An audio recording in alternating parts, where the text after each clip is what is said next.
C'était très artisanal tout ça, on a un bureau à la maison qui s'était transformé, on aurait dit le garage de Steve Jobs, il y avait des ordinateurs de partout et on bossait tous là-dedans, il y avait une ambiance formidable.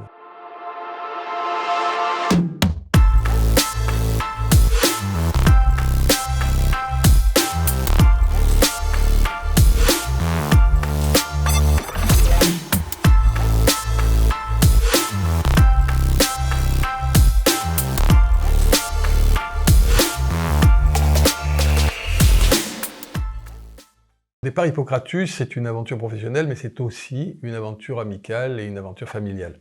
Alors, elle est professionnelle parce qu'il y a des professionnels de santé, au premier rang desquels Jacques Pellecuer, qui dirigeait la fac de pharmacie, à la fac de pharmacie de Montpellier, lui dirigeait le DU qu'il avait créé 30 ans auparavant, phytoaromathérapie.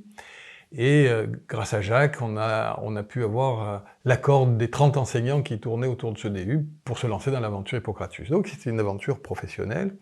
Une aventure familiale, parce qu'à l'époque, mon épouse, qui est journaliste santé, elle voulait créer un magazine sur Internet, et elle avait réuni deux de nos amis, Dominique et Brigitte, qui étaient aussi passionnés par cette idée, et je me suis greffé là-dessus en disant, mais un magazine sur Internet et mon envie de créer une formation sur Internet, mais ça peut très bien fonctionner ensemble, et Hippocratus a, dès le début, formé et envoyé des informations sur la santé, un magazine associé à une formation. C'était une idée qui nous paraissait très bien.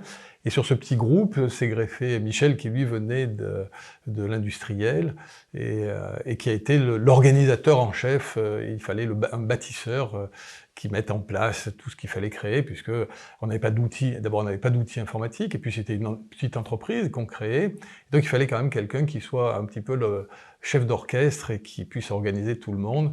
Et puis il y avait l'épouse de Jacques Pellecuer, Monique, qui elle était botaniste et éditorialiste scientifique, et qui nous a beaucoup aidé sur le classement des informations. Et les premières photos de plantes qu'on avait, c'était la collection personnelle du professeur Pellecuer, des diapositives qu'on avait numérisées. Alors, mais c'était très artisanal tout ça. On a un bureau à la maison qui s'était transformé, on aurait dit le garage de Steve Jobs, il y avait des ordinateurs de partout et on bossait tous là-dedans, il y avait une ambiance formidable. C'était vraiment les tout débuts, et puis parfois, et même souvent, ça plantait parce qu'on était sur des modems 56K, l'ordinateur plantait, ça mettait un temps fou pour charger, mais c'était une belle aventure.